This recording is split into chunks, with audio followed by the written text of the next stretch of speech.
하루를 시작하는 슬기로운 방법. 오늘 내게 이론 뉴스 노영희의 출발 새 아침.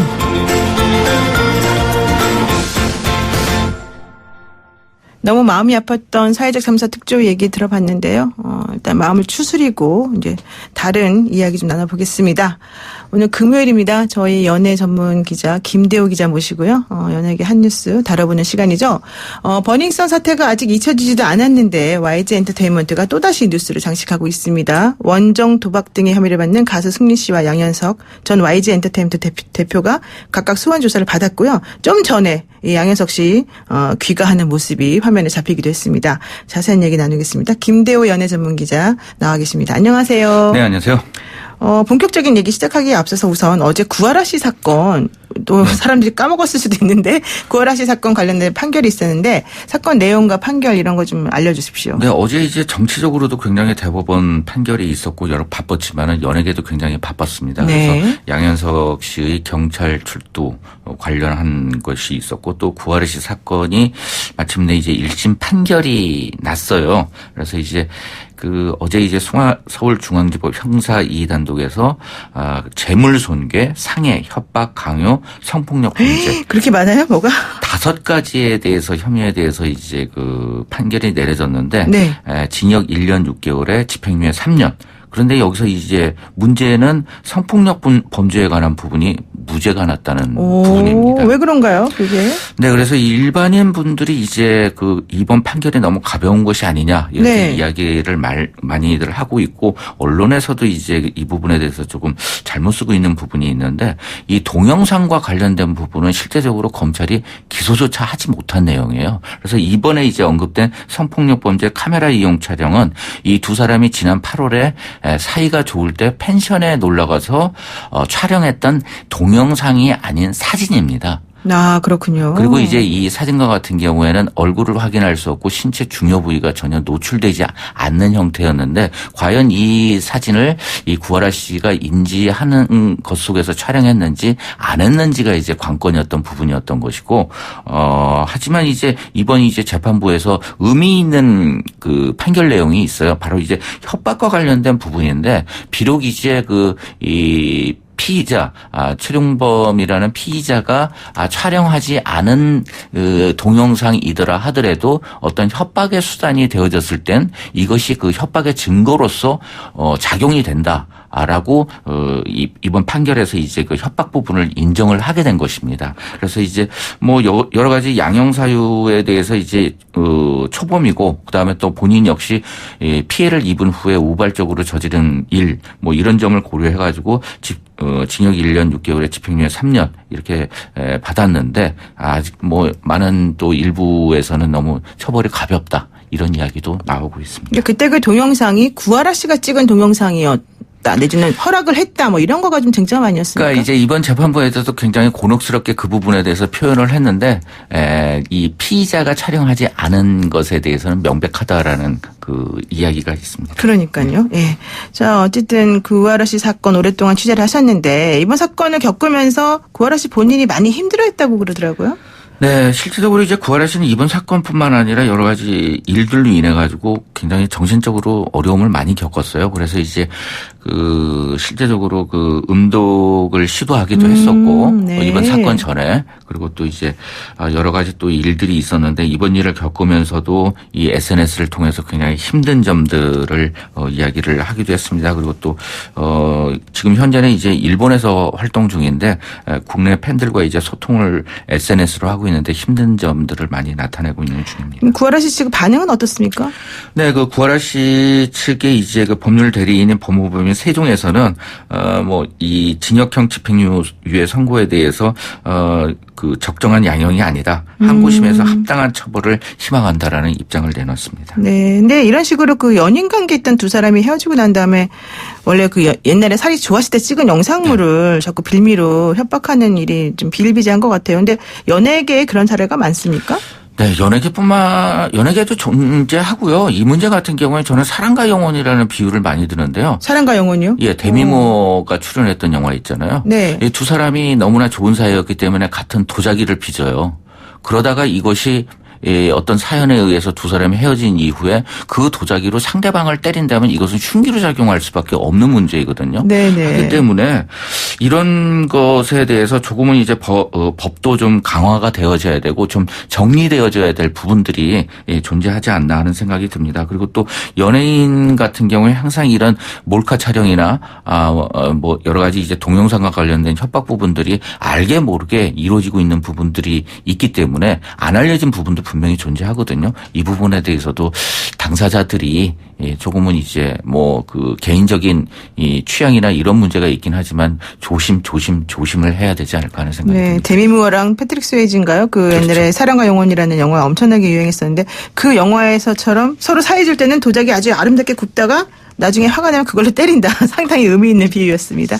자, 그럼 본격적인 얘기 들어가겠습니다.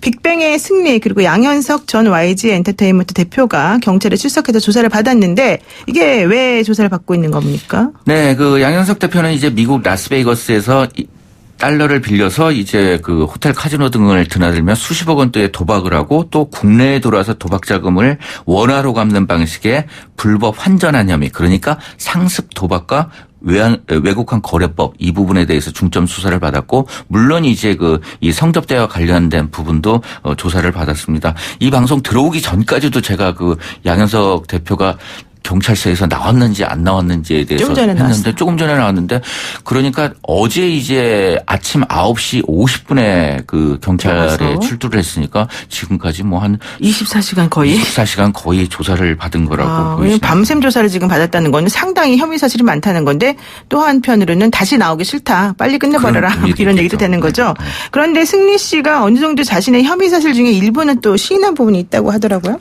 네, 아무래도 이제 그 카지노 관계자가 구체적으로 경찰에 이 진술을 한 것으로 보이죠. 그래서 횟수나 금액, 그 다음에 또 이제 시기 이런 부분에 대해서 구체적으로 그 인정을 했기 때문에 승리 같은 경우에는 이 도박한 혐의에 대해서는 일부 인정을 했지만 이 그 외국환 거래법, 그러니까 환치기 이 부분에 대해서는 부인한 것으로 접는데 이 부분과 같은 경우 어떻게 또 경찰이 결론을 내릴지 궁금해집니다. 네, 돈이 많으면 도박을 좀 하고 싶은가 보네요. 어쨌든 그 성접대 의혹하고 관련된 수사가 이제 지지부진한데 경찰이 일부러 이 성접대 의혹 수사 대신에 상습 도박 이런 걸로 두 사람을 잡으려고 하는 거 아니냐, 좀 쉽게 가는 거 아니냐 이런 얘기도 있거든요. 네, 이번 사건이 벌어지면서 연예계에서의 시각, 그러니까 법조계 시각이 아니라 연예계에서 시각은 그 도박 부분으로 번질 것이다라는 게 조금 예견됐던 상황이었습니다. 그리고 또 이제 조금은 이제 터질 게 터졌다. 라는 그 생각들이 많고요. 실제적으로 지금 연예계에서 이 부분뿐만 아니라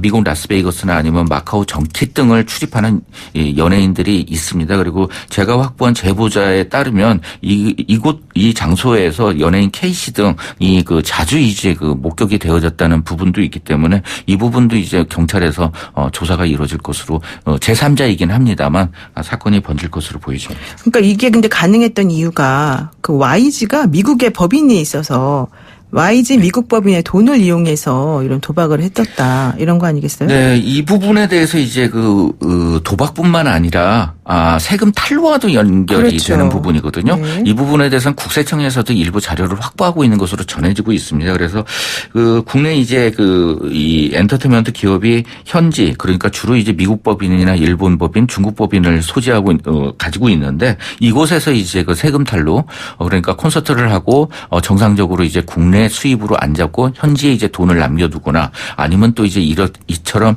도박 자금, 비정상적인 자금을 개인에게 주거나 아니면 또 조박 자금으로도 활용하는 부분들이 있기 때문에 이 부분에 대해서는 국세청이 좀 엄격하게 살펴봐야 되지 않을까 하는 생각이 듭니다. 네, 맞습니다. 근데 YG는 좀 제가 보기엔 좀 모순적인 게, 원래 YG 소속 멤버들은 그 활동을 하면서 이성 친구를 못 사귀게 한다. 최소 3년 정도는. 네. 뭐 이런 얘기도 있었고요. 근데 오히려 본인은 성접대, 뭐 마약, 도박 이런 식으로 지금 의혹들이 나오고 있어서 이게 너무 모순적이지 않냐 이런 얘기 네, 나와요. 아직까지는 뭐 경찰 결론이 안 났기 때문에 의혹이긴 의혹이긴 하지만. 합니다만 네. 좀 오만과 일탈이 그 도덕적 그 불감증으로 오지 않았나 하는 오만과 생각이. 일탈이요? 그렇죠. 그러니까는 그 최고의 엔터테인먼트사거든요. 그래서 네. 많은 이제 그 연기 지망생들이나 아니면 또 아티스트 지망생들이 첫 번째로 꼽는 곳이 YG 엔터테인먼트인데 이런 자신감들이 오만으로 발전을 했고 결국 이제 또 일탈로 이어지면서 도덕적 불감증이 이 경영에 참가하는 사람 그러니까 양상국 대표뿐만 아니라 승리와 같은 아티스트에게도 좀 오염이 되지 않았나 하는 생각이 듭니다. 그럼 이렇게 그 스타들이 마약이나 도박 같은 중독에 빠지는 이유가 뭔가요? 아무래도 이제 쇼 비즈니스 세계 자체가 도박적인 성격을 가지고 있잖아요. 네. 그런데 이제 아무래도 또 이 비슷한 형태의 일탈을 하는 경우가 있기 때문에 굉장히 도박과 관련된 연예인의 일탈이 많이 있었죠. 그래서 불법 도박이나 뭐 이런 거에도 많이 연루가 됐는데 결국 이제 인기가 도덕적 불감증을 일으키게 되기 때문에 인기가 있을수록 자신을 돌아보고 그다음에 또 도덕적으로 재무장하는